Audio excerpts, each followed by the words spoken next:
Alrighty. Hello, everybody. Hello. Let me just do a check here real quick. Make sure we are actually live. Live. Perfect. Sounds like we are. Fantastic. All right. Well, let's jump right into it. Excuse me. Let's jump right into this. As usual, we're hopping into the Week 7 plays of the week with Tri-State Football and myself, Sam Reed, the content scraper for Tri-State Football. Welcome, everybody, if you're joining live, and welcome if you're watching on a recording on YouTube or Facebook or Twitch VOD. Welcome to everybody. It was a pretty solid week.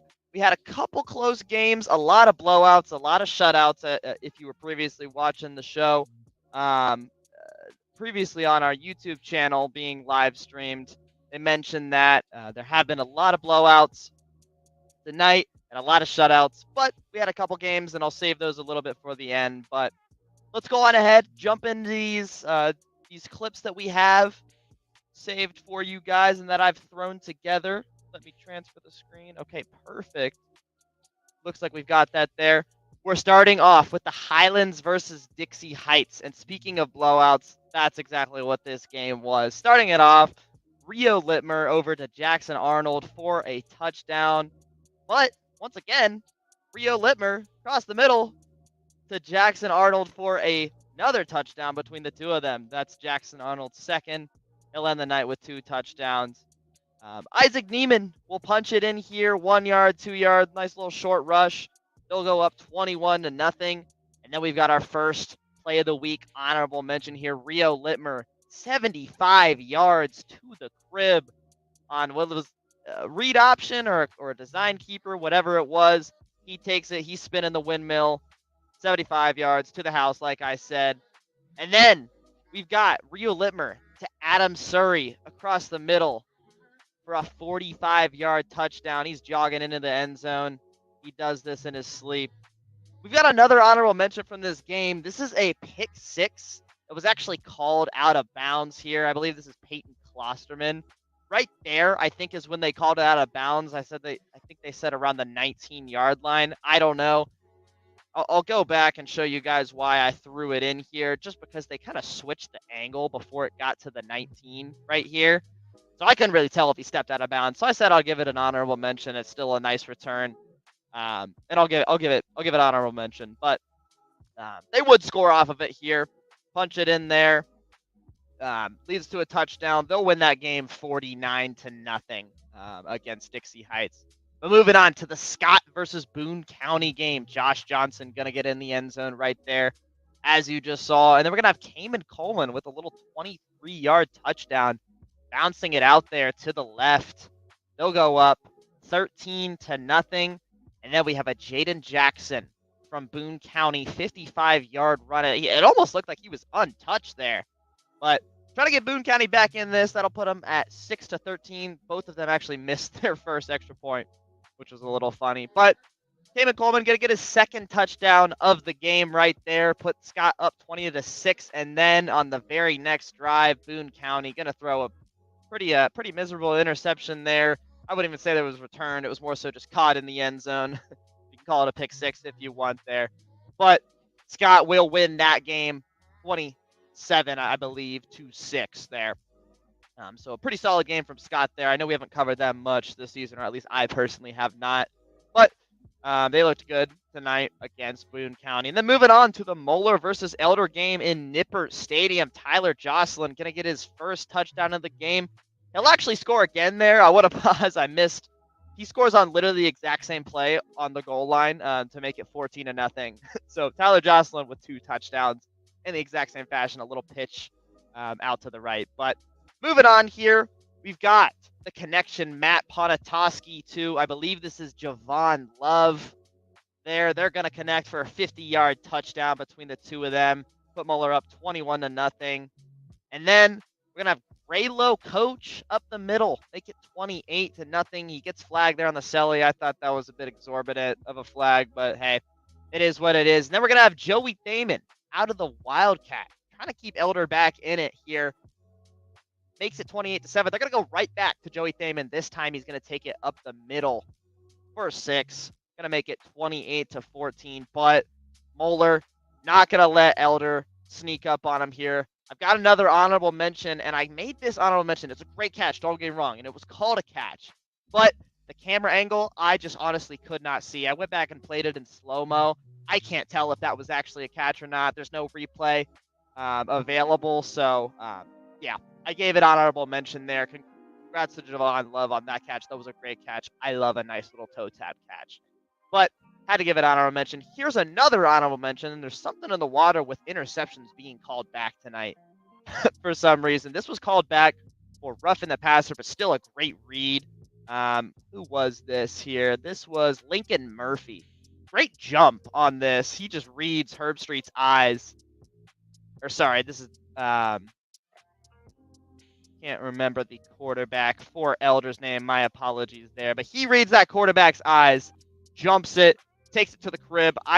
It cut off the roughing the quarterback, roughing the passer. I couldn't see if it was actually worth it, but I'll give it an honorable mention. That's my bad. For that. And then Ponatoski gonna find Matthew Fogler, connects with him. Moeller will win that game 42-14. Pretty handedly, not going to let Elder come back in. But here, we'll go back a little bit there. 1 second. This is going to be my play of the week to kick it off for the Louisville St. Xavier game against Ryle here. And this is Marlon Harbin with a 50-yard touchdown run up the middle. It looked like he had no hole. I think I replay it here for you guys and zoom in. Yeah, it looks like he has no hole at all. And then it looks like he's going to get swallowed up by the defenders collapsing on him. Nope. He gets tripped up a little bit, keeps his balance, keeps running. I even slowed it down for you guys. I mean, there's like 3 guys on him right there. But stumbles a bit, gets back on his horse, and takes it to the house there. You got to tip the hat. That's my play of the week there. Congrats to Marlon for that. And then he's actually going to get in again right there on that little toss play. That'll be a second touchdown of the game. So he's got 2. And then we're going to have Mason Trimble to Kyle Krupp for a touchdown right there. But Ryle not going to let St. Xavier get that far away. They're going to make it a 2-score ball game, I believe. Were they up? Yeah, St. X was up 24-3 according to this scoreboard at this moment. So they're going to make it a two-possession ball game there. That is Jacob Savage over the middle. He's playing a little bit of like a slot tight end situation. He is a running back. But a great grab. Great throw right out of the defender's reach there. So yeah, and then here we have another honorable mention. St. X is not trying to let Ryle come back here, and they do a pretty good job of it for most of the game. But 62-yard touchdown, and that is 2. Here, we'll go back and watch that one more time because I love a nice deep bomb play. But that is 2 from Mason Trimble, connecting with Anthony Barbee for 62 yards. Nice little cut there from Barbee. And yeah, had to give it an honorable mention there. St. X will go up 31-10, but Ryle not out of this yet. I believe this is Nathan Verax. Gonna get a physical run from the quarterback right there. Makes it 17-31, and then Ryle late here in the 4th. Verax gonna connect with Savage once more. Savage, a running back, but got two receiving touchdowns this game. So he's letting us know that he can do it in both ways. But St. Xavier would hang on there. They were able to just chew the clock, milk it down to 0, use Ryle's timeouts, and they came out with the win 31-24 there. In that game. But moving on to the other St. Xavier of Ohio, playing against Trinity. I believe this is a Kentucky team. And Trinity, this is a defensive just battle between the two teams. Trinity going to score first, and that'll actually be the only touchdown. I'll pause it here just to discuss this because I don't have a lot of clips from this game, to be completely honest with you. There wasn't a whole lot going on. But that was Jeremiah Lind for the only touchdown of the game there. To put Trinity up 7-0. There was just so much defense going on here. I'll show you guys this interception right here. I believe this is Braden Riley, and this was his 2nd interception of the game. I didn't catch the first. But that was his second interception of the game. I know I watched another one, and I think I heard another one. So there may have been 3 or 4 interceptions from St. Xavier. They just weren't able to capitalize on it. They do get an opportunity here to kick a field goal. That was a 40-yarder, I believe, by Trent Maxim. So they do drill that 40-yarder late in the fourth. They get the ball back. Unfortunately, they're not able to make anything happen with it. No last-minute magic, as I like to say. And so Trinity actually pulls up. I'm not sure if this is an upset. St. Xavier is our number 3 ranked team. I don't know if our rankings factor in Trinity into that. So Trinity could be have just an amazing defense. St. Xavier may have been having an off night. I don't know, but Trinity gonna pull out the W tonight against St. Xavier Cincinnati with that. And then moving on to our last game, and this was probably the closest game of the night.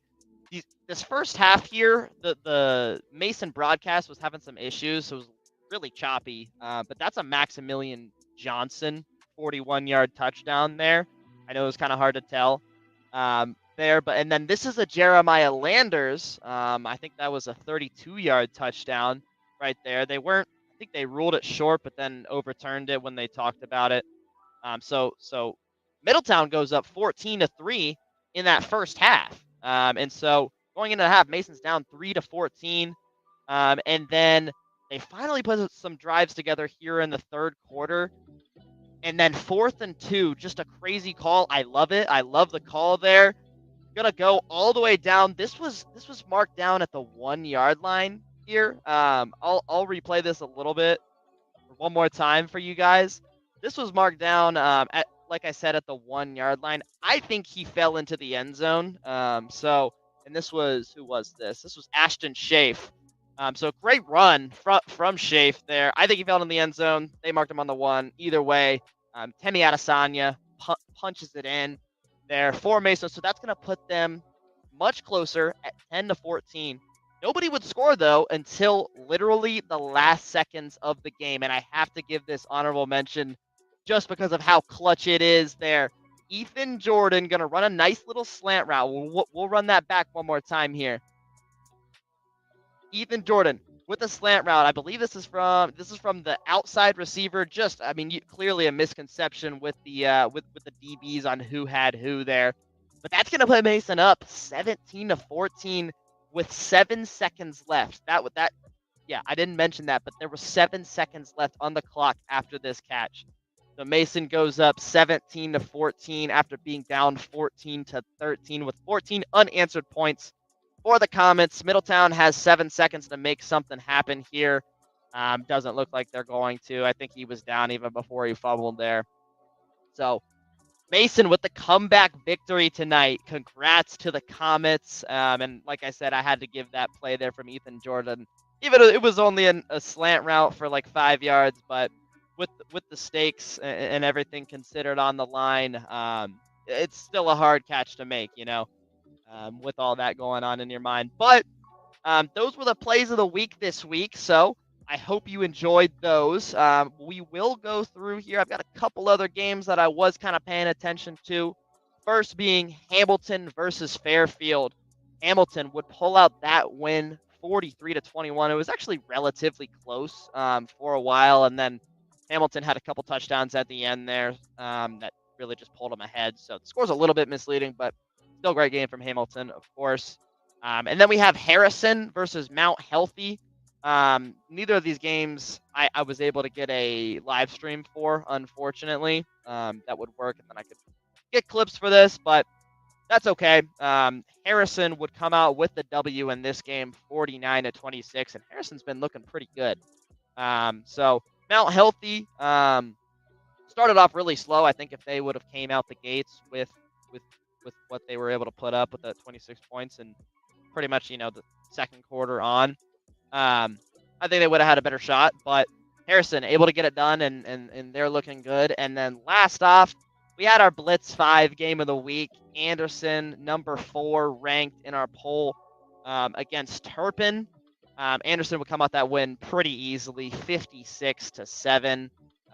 Like I said, Anderson is ranked number 4 in our polls, so they're a great squad, and that's no dig on Turpin. Anderson just got got the job done tonight. And so, yeah, that's all the games that I've got for you guys. So, once again, thank you for being here.